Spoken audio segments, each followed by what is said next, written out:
He's taught millions worldwide how to become rich. Now, best-selling author and financial expert Robert Kiyosaki reveals the financial secrets of the rich with you.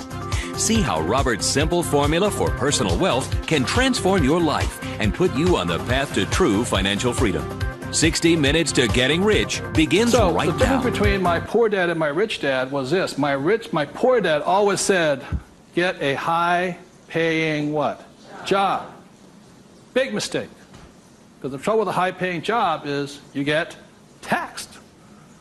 So my rich dad said, so was my poor dad, high-income job. That was the key to success. That's a very middle-class, pedestrian point of view. The rich know this. It's not how much money you make. It's how much money you keep. You've got to keep it. It is not how much you make.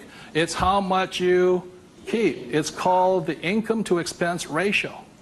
In other words, how much drops to your bottom line. Does that make sense, you guys here? How much drops? So the minimum is 30%. So if you're making $1,000, the minimum that can drop is 30%. If you're not going 30% to the bottom line, in other words, this way, and you don't have to do it, I'm just giving you the ratios that work. If you have $1,000 coming in this way, then 300 needs to hit here somehow. That's the ratio. The average person, you know how much is hitting here? Nothing. That's why they're poor. They're making more and more money, a high-paying job, you know. I went to the university to get a high-paying job, and I'm now a GS-19, and I'm getting more money, but less is dropping here. Does that make sense, you guys here? Because you're buying more what? Liability. It's called the income to expense ratio. How much is dropping? That's what counts. I listened to Sir John Templeton. He said when he first got married, for every 1,000 that came in, 500 hit here.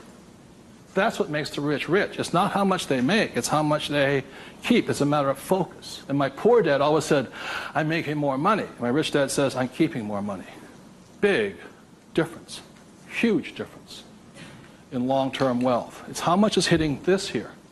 So the thing I have is an exercise that'll prove that anybody can be rich.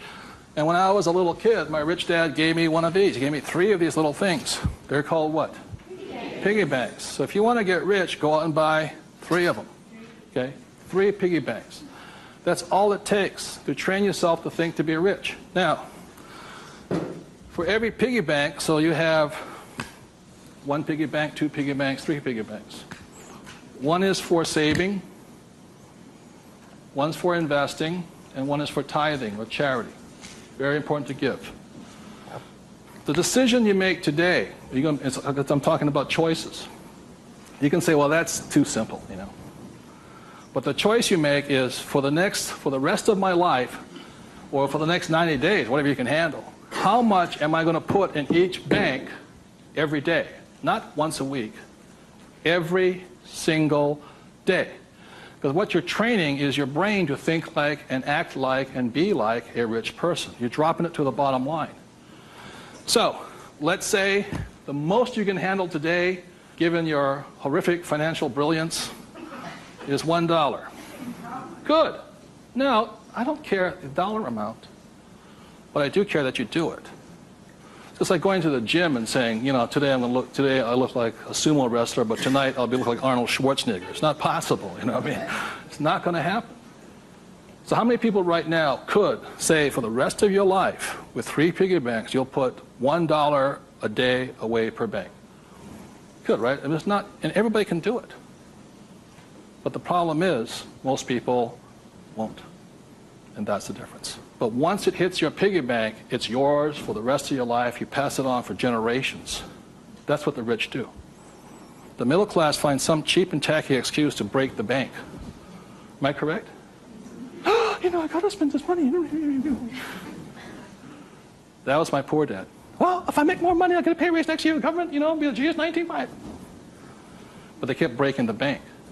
Now, it has nothing to do with the dollar amount. It has to do with the habit, the way of thinking, that this is more important to me than eating. It's more important than my kids' clothes. More important than everything else is this. This is first. So start with $1. Everybody can do that. All it is 0 to go to 10. Now, at this point, people say, well, that's not that tough. Try $10 a day. Then you see some heartbeats. At that point, you're now at the boundary of what's possible for you. There's only a zero added on to it. And you want to spend it. Now, if this becomes easy at $10, then just up it to, and you'll find your heart rate going up. So when people say, well, this is a simple exercise, I'm beyond it, then try going to, it is not the dollar amount. I mean, it's not the things, it's the habit. And you know you're a stud.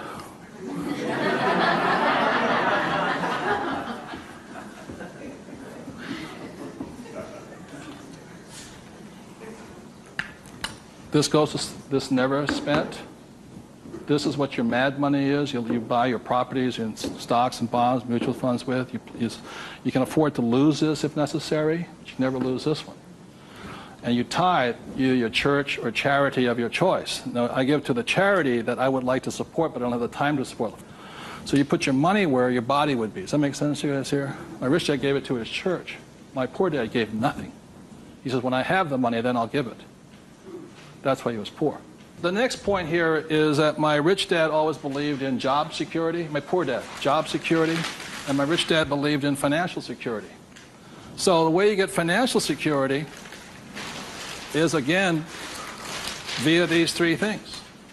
This is the basis of it. Savings, investing, tithing. So the way you get financial security is start with this, and then I start investing with this. Does that make sense? My investing account, this is when I have my fun. I play with that money.